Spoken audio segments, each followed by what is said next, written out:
Untuk selanjutnya yaitu dari Paib kita yaitu Bapak Ustadz Jalal dari Cibinong.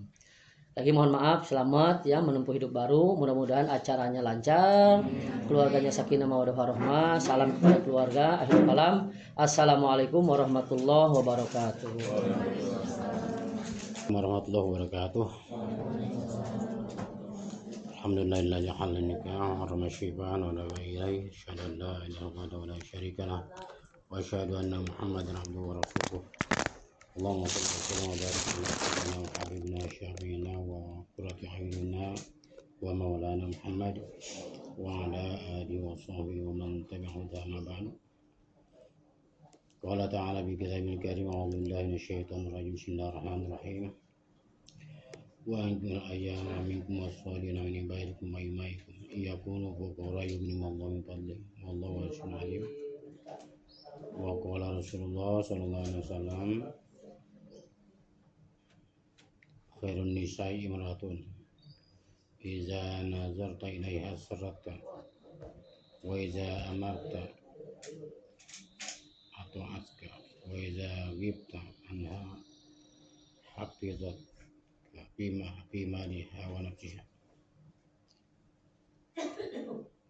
Teman-teman yang kami hormati, Kepala KUA Kecamatan Kabupaten Madang beserta SAP dan jajarannya, juga yang kami hormati seluruh rekan-rekan penyuluh agama Islam se-Kecamatan Kabupaten Madang, juga tak lupa kepada seluruh calon pengantin, baik pengantin laki-laki maupun perempuan. Alhamdulillah pada kesempatan ini bisa menghadiri undangan dari KUA. Ada undangan? Undangan ya. Yang diundang datang tapi ada nggak? Datang tanpa diundang. Datang tanpa diundang, pulang tanpa diantar. Apa itu? Jalangkung ya. Alhamdulillah ya bisa hadir semua ya. Berdasar pada undangan yang telah disebarkan untuk hadir dalam rangka pembinaan, di mana ya pembinaan calon pengantin ini hukumnya adalah wajib ya, wajib diikuti. Karena pernikahan dan keluarga ini akan dijalani seumur hidup. Benar? Ya, seumur hidup. Nggak ada ini target. Saya mau sebulan aja, Pak. Nggak cukup, nggak mesti pakai bekal ilmu, nggak. Sebulan aja. Nggak ada ya? Alhamdulillah nggak ada ya. Nggak ada istilah pernikahan itu dipatok atau dipakai jangka waktu. Nggak ada. Dalam Islam pun sangat ya tidak ada diatur pernikahan tentang waktu yang dibatasi, kecuali zaman dulu, zaman peperangan, zaman Nabi, zaman sahabat itu pernah berlaku, tapi sudah dimansuh namanya ya. Sudah dimansuh, sudah dihapus dan tidak berlaku lagi. Artinya kalau tidak berlaku lagi, kalau dilakukan berarti melanggar hukum syariat agama. Penting sekali untuk mengikuti kegiatan bimbingan pranikah dan rumah tangga, karena segala sesuatu yang akan kita tuju, sesuatu yang akan kita rencanakan itu harus betul-betul memiliki suatu rencana yang matang, ilmu yang memadai. Tak ubahnya kita ingin membuat suatu kursi misalkan, membuat kursi yang kita anggap kursi ini cukup bagus ya, kita anggap kursi ini cukup bagus. Ketika orang tidak memiliki ilmu kemudian dipaksakan, dia dikasih alatnya, dikasih barangnya, terus suruh mengerjakan kursi ini, jadi nggak akan jadi ya. Begitu juga pernikahan.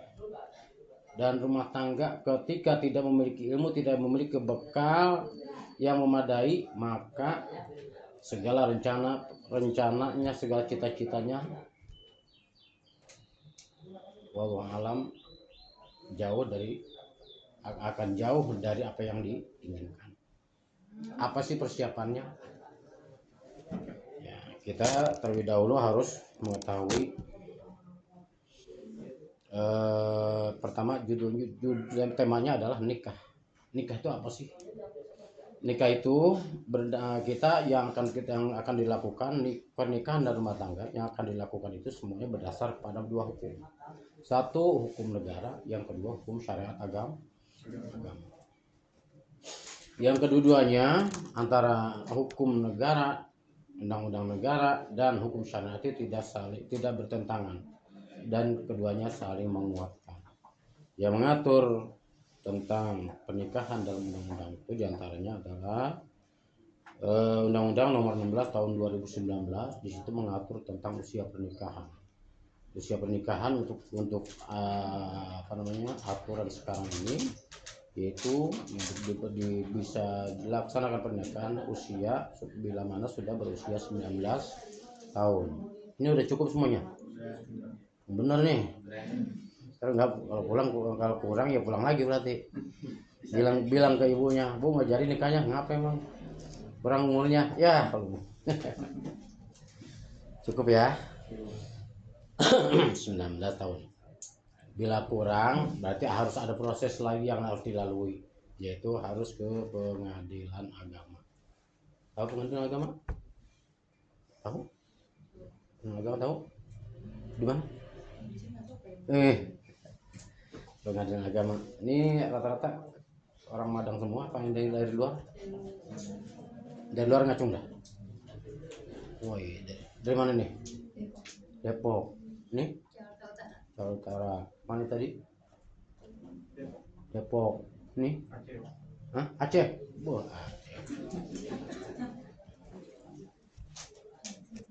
Aceh. Berarti nggak semuanya bisa bahasa Sunda ya. Harus bahasa Indonesia, bahasa nasional.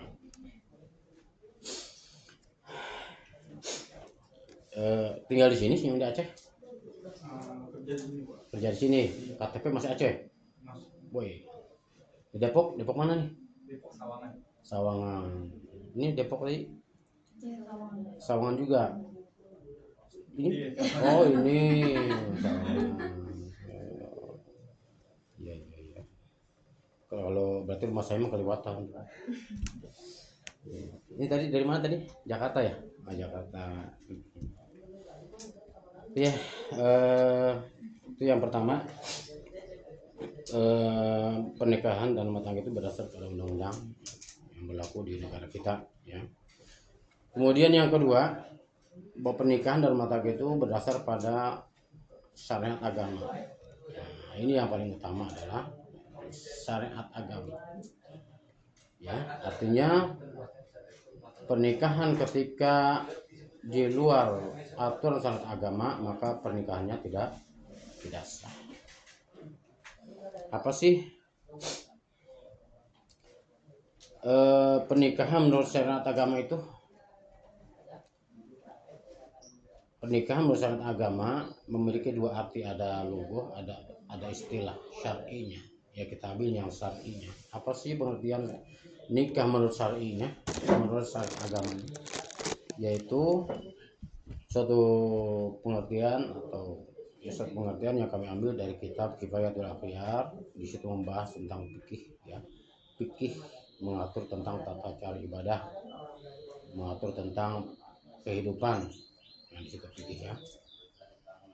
Yaitu yang berbunyi al-aqdul masyhur al-mustamil ala syurutul arkan. Satu akad yang masyhur yang meliputi di dalamnya syarat dan rukun. Nah, itu adalah nikah. Nikah adalah suatu akad. Akad adalah suatu ikatan. Nah, ikatan kalau ikatan secara harfiah atau arti secara lughahnya adalah mulai dari pelamaran dari pihak laki-laki ke pihak perempuan. Disitulah terjadi kesepakatan, perjanjian. Diterimakah pelamaran saya? Oh, diterima, alhamdulillah. Tadi terjadi satu kesepakatan. Kemudian tambah lagi perencanaan pernikahan. Perencanaan pernikahan sepakat lagi di situ. Kemudian lagi mengeluarkan syarat-syarat KTP KK, ijazah dibawa ke desa. Untuk minta surat apa tuh? Hah? Ke desa. Surat keterangan. Apa tuh? Numpang nikah ya. Kayak gitu ke desa. Nah, itu di situ mengeluarkan identitas kita, KTP KK dan segala macamnya, itu keluarkan fotokopinya ya. Itu menunjukkan bahwa kita memasrahkan diri, identitas kita. Ketika identitas kita di situ diserahkan, berarti kita sudah melakukan satu ikatan. Ketika orang ini bermasalah ya, KTP-nya udah ada, alamatnya jelas, berarti sudah tidak bisa kemana-mana. Nah, itu adalah mengikat diri. Begitu juga yang perempuan, sama, semuanya berkasnya diberikan ke desa. Sama enggak? Kan laki doang lagi. Ya, kemudian daftarlah ke kota. Nah, di situ secara harfiah, secara logonya sudah mengikat diri ya, itu namanya al-aqd. Secara artis, secara logonya. Secara syar'inya adalah al-aqdul masyhur al-mustamil al-sutra. Suatu akad yang masyhur meliputi dalamnya syarat dan rukun. Nah, dalam nikah itu ada syarat, ada rukun. Sama seperti sholat. Ada syarat, ada rukun. Syarat sah sholat apa? Suci dari hadas kecil dan hadas besar. Menghilangkan hadas kecil dengan cara berwudu. Menghilangkan hadas besar dengan cara mandi junub atau mandi besar, dengan doa-doa di sini. Doanya baik yang setelah haid atau yang keluar sperma laki-laki atau yang melahirkan, itu doa-doa sebelum mandi nanti dibaca. Itu hadas kecil dan hadas besar. Nah, ini sebelum sampai nanti pada pernikahan dan rumah tangga, kemudian punya anak, masalah wudhu dan sholatnya gimana nih sekarang? Nah, karena kedepannya itu ya, ini sebagai calon emak-emak dan ini calon bapak-bapak. Siap calon mama, siap nih. Calon mama ini siap nih. Udah siap lah, bongan mau nikah. Ya, calon mama, calon ibu-ibu, calon mama. Ini calon bapak, calon babe, calon kakek, calon ini.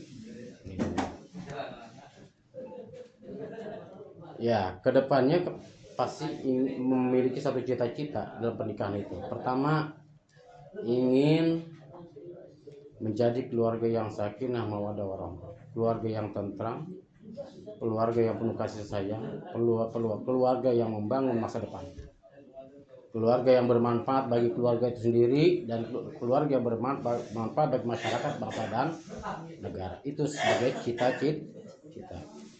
Kemudian berada dalam naungan dari Allah Subhanahu wa taala. Itu adalah cita-cita kita. Nah, sebagai persiapannya, semuanya harus dimulai dari kita. Kita ingin membentuk tadi keluarga sakinah mawaddah warahmah, memiliki anak soleh-soleh. Untuk membentuk itu semuanya harus dimulai dari diri kita, bukan dari orang lain. Bukan dari lingkungan yang akan membentuk kita, tapi kita yang akan membentuk diri kita sendiri. Nah, pertama sholat yang 5 waktunya. Sholat yang 5 waktunya masih ada yang belentang-belentang nih. Jangan mentang-mentang bujangan, saya masih bujangan, masih jauh dari mati. Sholat maksudnya nggak apa-apa, jangan kayak gini, nggak ada.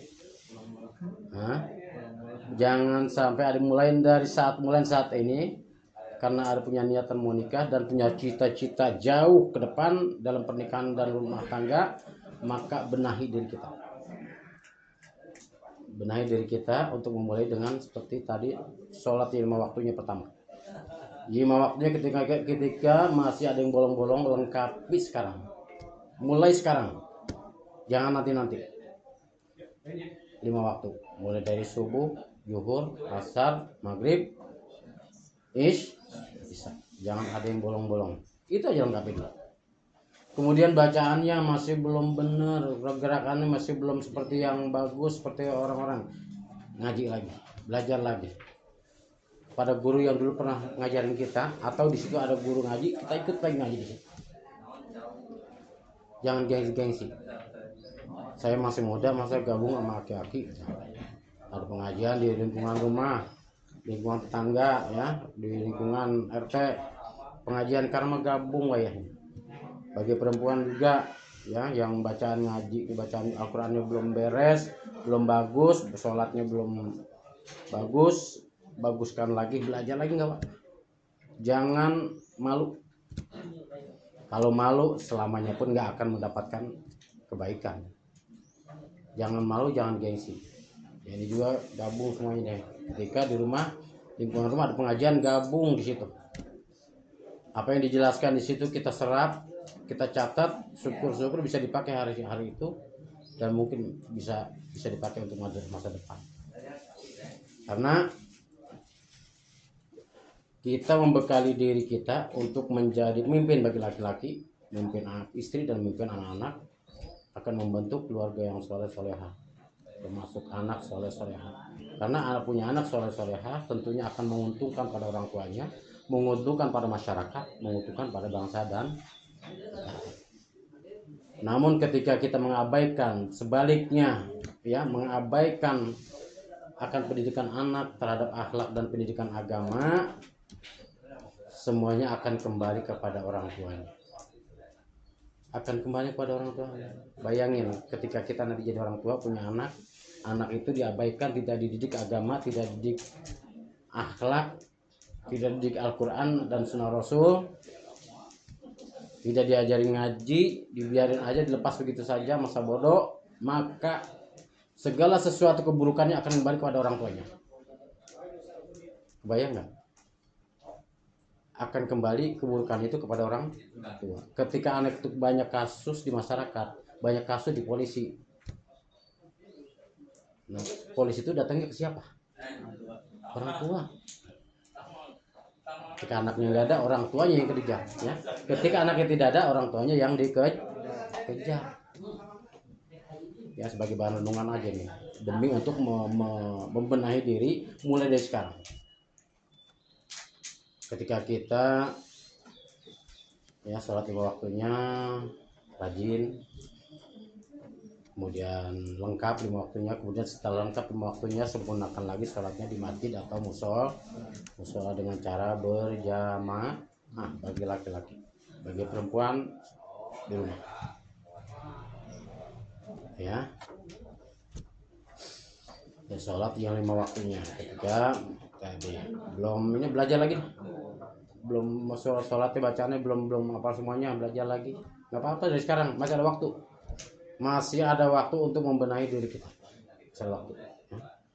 Kemudian masih ada, ketika kita udah bisa sholat 5 waktunya bagus, baca ngaji bagus, terus ngaji mah nggak boleh berhenti,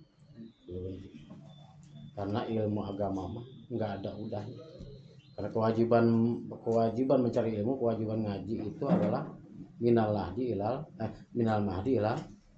lahdi, mulai dari buayan sampai ke liang lahat, nggak ada batasnya. Jangan merasa saya merasa, ya, banyak alasan. Jangan mencari-cari alasan, ya. Sebisa mungkin sholat 5 waktunya, misalkan saya kerjanya blokotan tiap hari, misalkan di bengkel, jadi gimana sholatnya? Ya sholat gimana? Ya kita punya cara. Kan sholat itu enggak selamanya. Sholat itu kan mulai dari misalkan subuh, jam berapa sih subuh? 4:30 misalkan, ya. Kemudian zuhur itu kan jaraknya jauh. Ini dari kan masuk kerja misalkan 7:30. Ya zuhur kan istirahat. Ya bisa cuci tangan, beres-beres, sholat, beres, doa. Enggak susah. Sholat itu nggak lama, nggak perlu lama, apalagi kalau kerja gitu, ya. Kalau kerja waktu sholat hanya berapa menit sih, nggak sampai 1 jam, nggak ada, jarang, ya. Sholat itu ya itu sebentar. Ya kita atur, kita sendiri yang mengatur. Ya, waktu mau. Kemudian apa tadi? Syarat ya tadi syarat daripada nikah. Tadi pertama adalah harus dalam keadaan beragama Islam. Nah itu dia, keislaman seseorang itu akan dapat membantu penyempurnaan pernikahan. Paham nggak? Tadi kan syarat-syarat nikah itu adalah satu beragama Islam. Islam itu bagaimana sih? Apa cukup ditulis di KTP doang tertulis namanya beragama Islam? Apa cukup begitu? Enggak. Semuanya ada syarat-syarat, ada yang harus dijalani ketika kita mengaku diri kita Islam, menyatakan Islam. Ya, ketika sempurna melaksanakan ibadah kita, maka sempurna pernikahan. Tuh, ya, diantaranya untuk mendukung itu Islam. Kemudian dalam syarat pernikahan tadi dalam keadaan beragama Islam, ya, semuanya harus dalam keadaan beragama Islam. Baik mempelai laki-lakinya, mempelai perempuannya, walinya, kemudian yang menyaksikannya semuanya harus dalam keadaan beragama Islam. Dia kalau di antara salah satu yang 4 ini ya tidak beragama Islam, maka pernikahannya tidak sah. Saksi ya, saksi harus Islam. Nggak bisa sembarangan orang mencomot aja. Bang sini bang, kamu nikah saksiin saya. Nggak bisa. Atau orang ini misalkan sholatnya belum tahu, sholatnya seenaknya, atau kita jarang lihat orang itu sholat tapi dia Islam, jangan sembarangan. Harus betul-betul kita tahu orang itu yang harus menjadi saksi itu siapa. Kemudian wali juga harus betul-betul ya kita minta karena Allah ya kepada orang yang mewalikan kita. Nanti kita bahas. Tuh harus dalam keadaan beragama Islam. Yang kedua syarat dari nikah itu adalah baligh. Nah baligh ini menyangkut tadi masalah usia.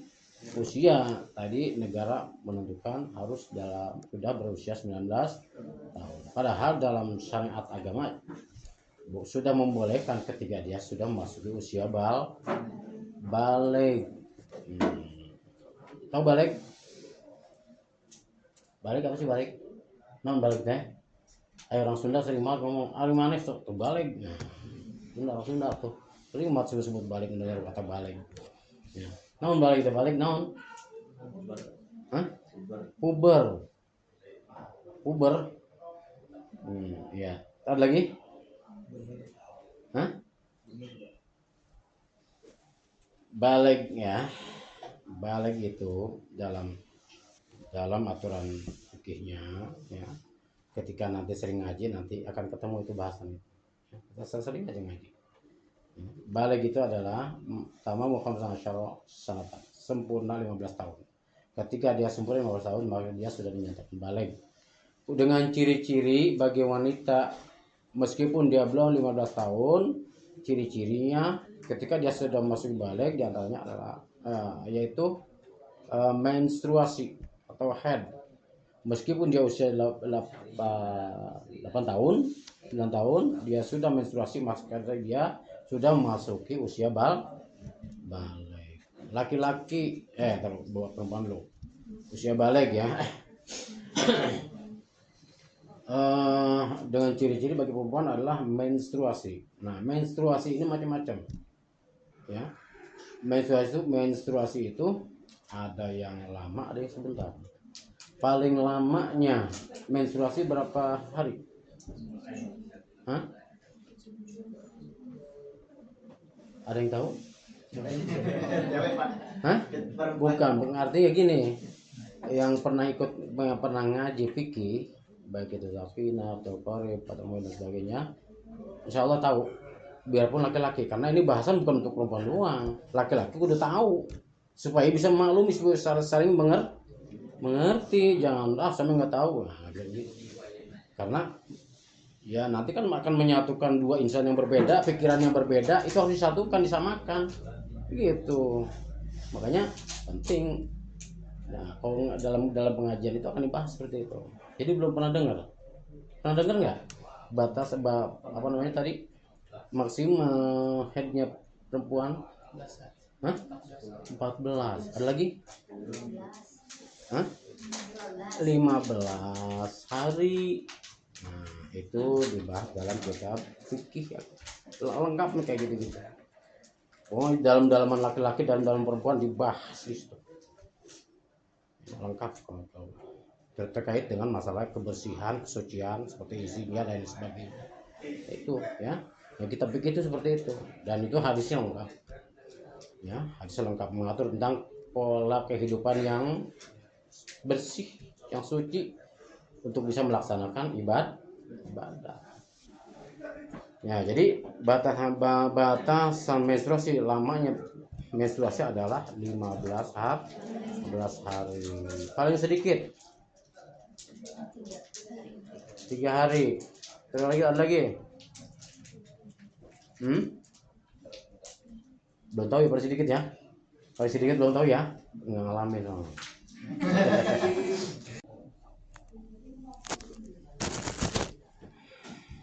Apa tadi? Kembali lagi. Sampai di mana tadi?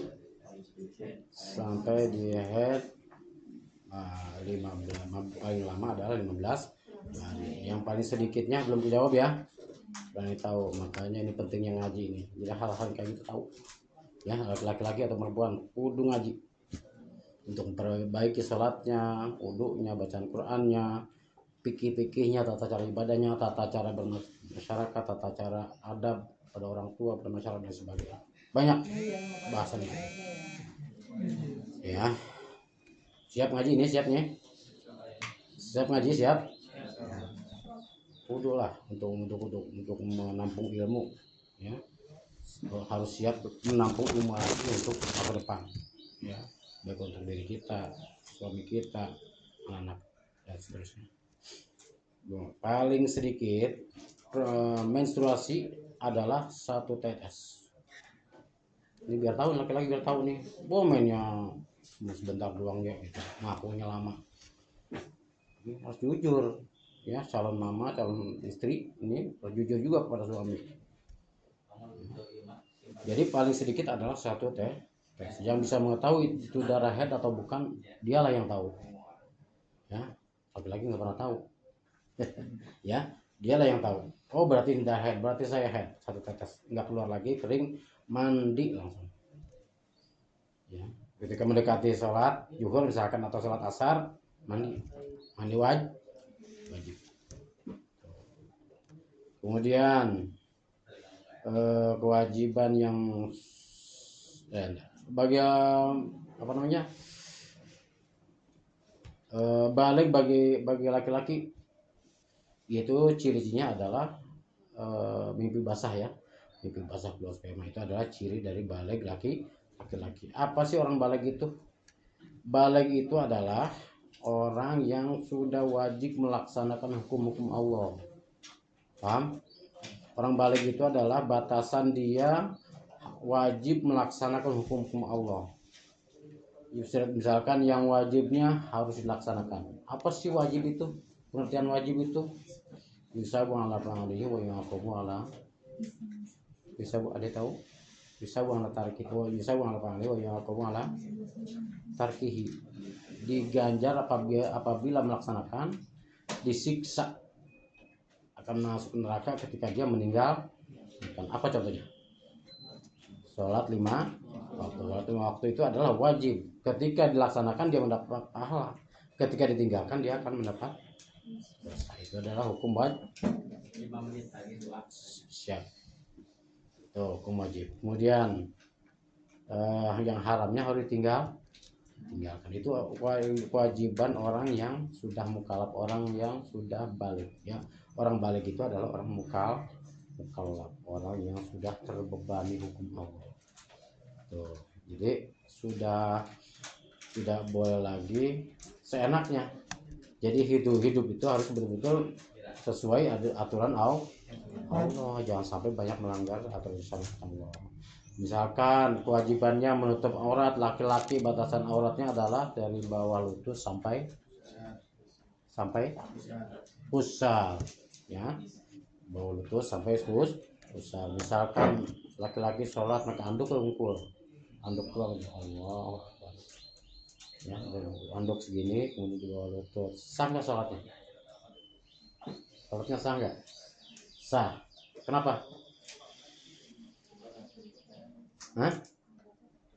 Karena Hah? Auratnya sudah mencukupi syarat, cuma tidak sopan. Kecuali dulu zaman Belanda ya, pakaian belum banyak, belum punya pakaian, pakai karung. Itu karung apa dulu? Karung ini segini doang. Kalau sholat sah saja. Ya kalau zaman dalam keadaan darurat, kalau nggak boleh, yang nggak sopan lah. Menghadap Prabowo rapi-rapi, ya pakai dasi, pakai jas, menghadap Allah seenaknya, ya nggak bisa lah ya. Sah sholatnya. Kemudian itu jadi aurat laki-laki ya, dari batasan dari bawah lutut sampai bukan hanya di dalam sholat, di luar sholat pun wajib hukum ya.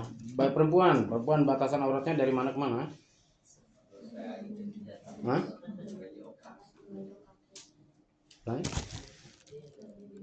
Seluruh tubuh kecuali muka dan telapak tangan. Itu di dalam sholat. Di luar sholat pun sebetulnya wajib ya, wajib hukumnya menutup aurat.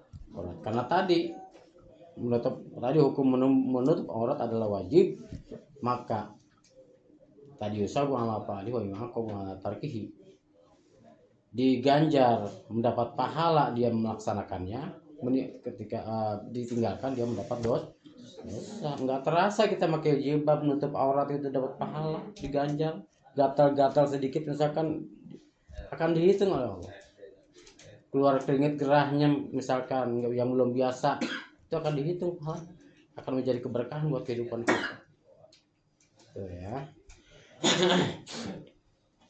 Tuh, itu yang pertama tadi syarat pernikahan, yaitu harus dalam keadaan Islam, kemudian balik. Kemudian masuk ke rukun nikah. Rukun nikah ada 5.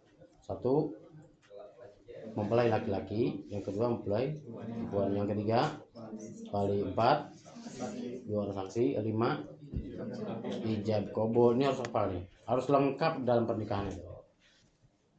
Pertama laki-laki, yang kedua mempelai laki-laki, yang kedua mempelai perempuan. Jangan sampai pertama mempelai laki-laki, yang kedua mempelai laki-laki. Ini dalam Islam nggak ada ini. Nauzubillah, jangan sampai kayak gitu. Hindari diri kita, keluarga kita, tangga kita dari perilaku yang seperti itu. Pertama mempelai perempuan, yang kedua mempelai perempuan, nggak ada. Dalam Islam tidak ada. Dan nauzubillah ya, hindari itu semuanya. Kemudian yang ketiganya adalah wali. Siapa sih wali? Wali itu adalah ayah kandung yang sah. Emang ayah kandung ada yang sah, ada yang nggak sah? Paham nggak maksudnya? Ya, ayah kandung ada yang sah, ada yang nggak sah. Ya, yang nggak sah berarti dia hanya ayah kandung secara biologis doang, tapi secara hukum pernikahannya tidak sah. Secara hukum dia bukan bapak, bukan bapaknya. Maka dia tidak bisa menikahkan.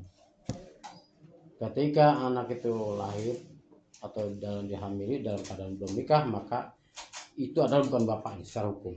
Ketika menjadi wali, maka walinya tidak sah. Ketika wali tidak sah, berarti hukum pernikahannya tidak sah. Hindari itu. Ya, ketika dalam keadaan seperti itu nggak boleh dipaksain. Jangan mengorbankan diri kita melaksanakan pernikahan tapi pernikahannya tidak sah. Itu dosa seumur umur namanya. Ya, melakukan dosa seumur. Mudah-mudahan terbuka aja, ketawa, bisik-bisik aja, pelan-pelan masuk ke bang, ngobrol ke KUA, ada kondisinya gini sebetulnya gini itu. Nah, itu akan dikondisikan oleh dari pihak KUA. Paham ya? Jangan mengorbankan diri kita, gengsi, malu dan sebagainya, tapi kita penuh dengan berlumuran dosa selama dalam berkeluarga. Begitu juga nanti ketika bapaknya menikahkan lagi, anaknya itu akan begitu juga, turun temurun. Ya, itu harus diputus kayak gitu. Ya, harus diputus. Tuh. Lagi waktunya. Ini biasanya di negara lain 6 bulan ini. baru beberapa menit doang. Itu aja mungkin yang dapat kami sampaikan. Ini ada doa, kita baca sama-sama. Judulnya di sini ada doa bersetubuh. Ya, dibuka. Ada kasih? Belum.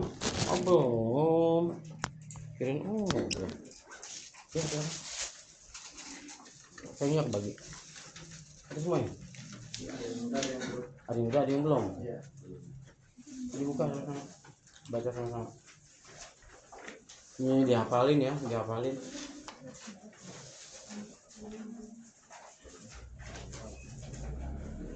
Udah semua juga.